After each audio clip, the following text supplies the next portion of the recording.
नमस्ते छात्र। पिछले वर्ग में हमने एक पाठ पढ़े थे। इस पाठ का नाम है संस्कृति क्या है। इस पाठ के लेखक का नाम है रामधारी सिंह दिनकर जी है।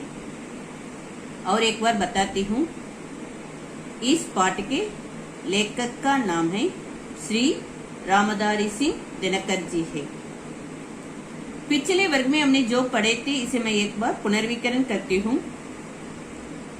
संस्कृति ऐसी चीज है जिसे लक्षणों से तो हम जान सकते हैं, लेकिन उसकी परिभाषा नहीं दे सकते। सभ्यता से भिन्न गुण है। अंग्रेजी में कहावत है कि सभ्यता वह चीज है जो हमारे पास है, संस्कृति वह गुण है जो हम में व्याप्त है।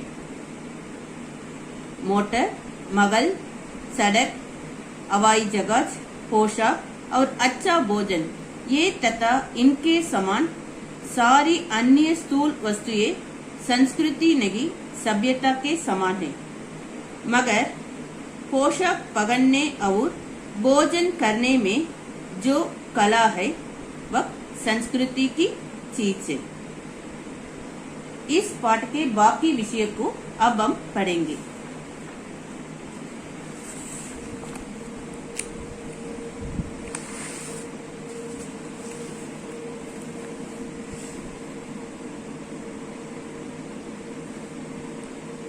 मगर यह कठिनाई कहीं हो जाती है।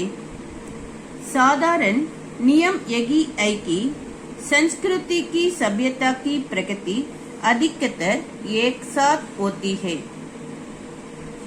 संस्कृति की प्रगति और सभ्यता की प्रगति का अर्थ है उन्नति। अधिकतर कैसा होता है? एक साथ होती है। और एक बार बताती हूँ, संस्कृति की प्रगति का अर्थ है उन्नति। संस्कृति की उन्नति और सभ्यता की उन्नति दोनों अधिकतर कैसा होता है? एक साथ होती है। अब दोनों का एक दूसरे पर प्रभाव भी पड़ता रहता है। इसी तरह दोनों का एक दूसरे पर प्रभाव भी पड़ता है। कुछ समय संस्कृति पर सभ्यता का प्रभाव पड़ता है, इसी तरह सभ्यता पर संस्कृति का प्रभाव पड़ता है। दोनों का एक दूसरे पर प्रभाव भी पड़ता रहता है। अब एक उदाहरण देखेंगे। उदाहरण के लिए, जब हम कोई घर बनाने लगते हैं तब स्थूल रूप से एक सभ्यता का कार्य होता है। जब हम क्या बनाने लगते हैं? घर बनाने लगते हैं, तब स्थूल रूप से क्या है? सभ्यता का कार्य है। एक घर बनाए रखना क्या है? घर बनाने लगना क्या है? सभ्यता का कार्य है। मगर हम घर का कौन सा नक्शा पसंद करते हैं, इसका निर्णय हमारी संस्कृति की रुचि करती है। लेकिन किस तरह घर बनाना है, इसमें ये निर्णय करते हैं ना, ये निर्णय हमारी संस्कृति की रुचि करती है। कुछ समय हमारी संस्कृति के अनुसार हम क्या करते हैं? घर बनाते हैं। इस तरह घर का कौन सा नक्शा पसंद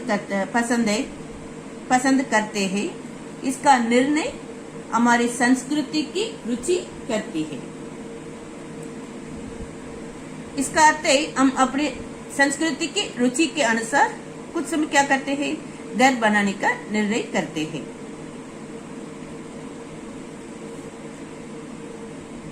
संस्कृति की प्रेरणा से हम जैसा घर बनाते हैं वह सिर्फ सभ्यता का अंग बन जाता है।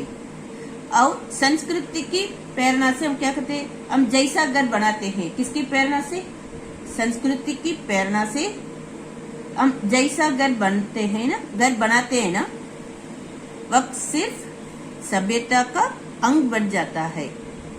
इस तरह संस्कृति की प्रेरणा से हम जैसा घर बनाते हैं वह सिर्फ सभ्यता का अंग बन जाता है। सभ्यता का पार्ट, अंग बन जाता है। इस प्रकार सभ्यता और संस्कृति पर और संस्कृति का सभ्यता पर पड़ने वाला प्रभाव का क्रम निरंतर चलता ही रहता है। इस तरह ये दोनों का एक दूसरे पर क्या पड़ता है, प्रभाव पड़ता रहता है। सभ्यता और संस्कृति दोनों का एक दूसरे पर प्रभाव भी पड़ता रहता है। इस प्रकार सभ्यता का संस्कृति पर और संस्कृति का सभ्यता पर पड़ने वाला प्रभाव का क्या होता है, क्रम। एक क्रम निरंतर चलता ही रहता है। और एक बार बताती हूँ, सभ्यता का संस्कृति पर, इसी तरह संस्कृति का सभ्यता पर ये पड़ने वाला प्रभाव क्या होता है, ये क्रम निरंतर चलता ही रहता है। यही एक बात एक भी समझ लेनी चाहिए कि संस्कृति और प्रकृति में भी भेद है। सभ्यता और संस्कृति में क्या होता है, दोनों की प्रगति उन्नति एक साथ होती है।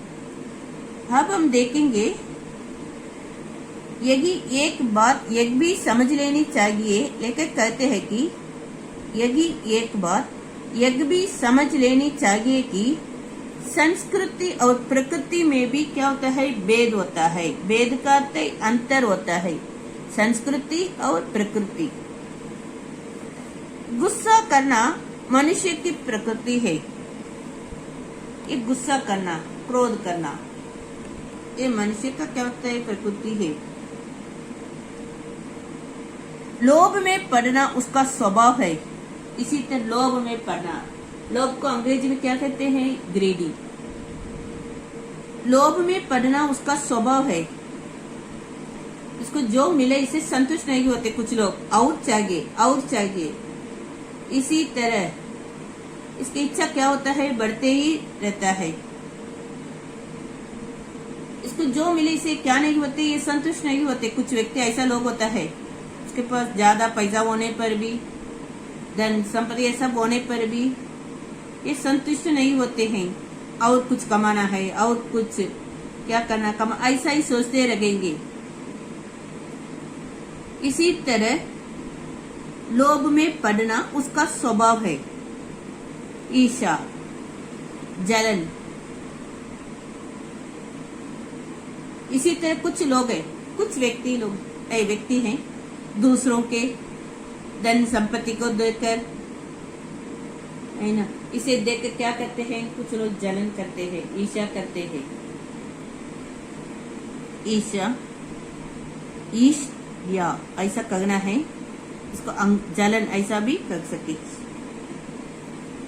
मोह, राग, द्वेष और काम वासना ये सब के सब प्रकृति प्रदत्त गुण है। मगर प्रकृति के एक गुण बेरोक छोड़ दिए जाए तो, ये सब प्रकृति के एक गुण होते हैं, ये गुण बेरोक छोड़ दिए जाए तो, इसे रोके बिना बेरोक छोड़ दिए जाए तो आदमी और जानवर में क्या होते, कोई भेद नहीं रह जाएगा। आदमी और जानवर में कोई भेद नहीं रह जाएगा। इसलिए मनुष्य प्रकृति के इन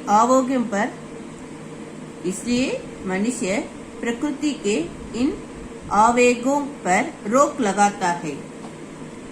इसलिए मनुष्य की प्रकृति होता है ना, मोह, राग, द्वेष और काम वासना, लोभ में पड़ना, ये सब है ना, इसमें क्या होना पड़ता है, गुस्सा करना मनुष्य का प्रकृति होता है। मनुष्य इन आवेगों पर क्या करना है, रोक लगाता है और कोशिश करता है कि वह गुस्से के बस में नहीं, बल्कि गुस्से ही उसके बस में रहे। इस तरह करने के लिए मनुष्य क्या करता है, कोशिश करता है वह गुस्से के बस में नहीं, बल्कि गुस्से क्या होता है, गुस्से ही उसके बस में लगे। इसी तरह मोह, राग, द्वेष और काम वासना का गुलाम नहीं रहे। इन गुणों है ना, इनके गुलाम नहीं रहे, बल्कि ये दुर्गुण, ये अच्छे गुण का ऐसा, इसका उल्टा शब्द है दुर्गुण। ये सब दुर्गुण है, ये दुर्गुण उसके गुलाम रहे। इसके लिए मनुष्य क्या करता है, कोशिश करता है, इन आवेगों पर रोक लगाता है और कोशिश करता है। क्या क्या कोशिश करता है, ये गुस्से के बस में नहीं, बल्कि गुस्से ही उसके बस में रहे। गुस्से के बस में नहीं, बल्कि गुस्से ही उसके बस में रहे। इसी तरह मोह, राग, द्वेष, काम वासना, ये इनका गुलाम नहीं रहे, बल्कि ये दुर्गुण उसके गुलाम रहे।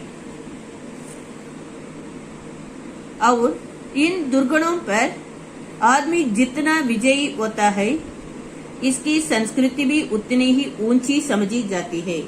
ये सब दुर्गुण होते हैं ना, इन दुर्गुणों पर आदमी जितनी विजयी होता है, जितना विजयी होता है, इसके अनुसार ही उसकी संस्कृति भी उतनी ऊंची समझी जाती है। कुछ एक व्यक्ति इन सब दुर्गुणों पर अधिक विजय होता है तो उनकी संस्कृति ऊंची समझी जाती है। इन दुर्गुणों पर आदमी जितना विजयी होता है, उसकी संस्कृति भी उतनी ही ऊंची समझी जाती है। निष्कर्ष यह गई कि संस्कृति सभ्यता की अपेक्षा मगीन चीज है। मगीन चीज का अर्थ है कोमल चीज है, पतला चीज है। सभ्यता की अपेक्षा कोमल चीज है संस्कृति। एक सभ्यता के भीतर उसी तरह व्याप्त रखती है जैसे दूध में मक्खन या फूलों में सुगंध। इस तरह सभ्यता के भीतर संस्कृति क्या है, उसी तरह व्याप्त रखते हैं। इसका उदाहरण कहते हैं, दूध में मक्खन होते हैं ना, दूध के अंदर मक्खन होते हैं, इसी तरह फूलों में सुगंध होते हैं। इसी तरह सभ्यता के भीतर संस्कृति व्याप्त रहती है। और सभ्यता की अपेक्षा यह टिकाऊ भी अधिक है। ये संस्कृति सभ्यता की अपेक्षा क्या होता है, टिकने वाला है। इसे अंग्रेजी में स्ट्रांग ऐसा भी कह सके, स्ट्रांग कहते हैं, क्योंकि सभ्यता की सामग्रियां फूट कर विनष्ट हो जा सकती है। सभ्यता की सामग्रियां क्या हो सके, विनष्ट हो सकते हैं, नष्ट हो जा सकती हैं। लेकिन संस्कृति का विनाश इतनी आसानी से नहीं किया जा सकता। लेकिन संस्कृति का विनाश आसानी से नहीं किया जा सकता। सभ्यता की सामग्रियां फूट कर क्या कर सके, नष्ट हो सकती है। लेकिन संस्कृति का विनाश, सभ्यता की सामग्रियां फूट कर क्या हो सके, विनष्ट हो सकती हैं। लेकिन संस्कृति का विनाश आसानी से नहीं किया जा सकता।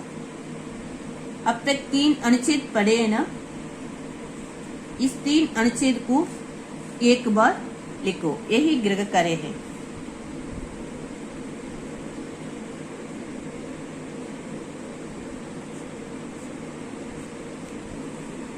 अच्छी तरह लिखो।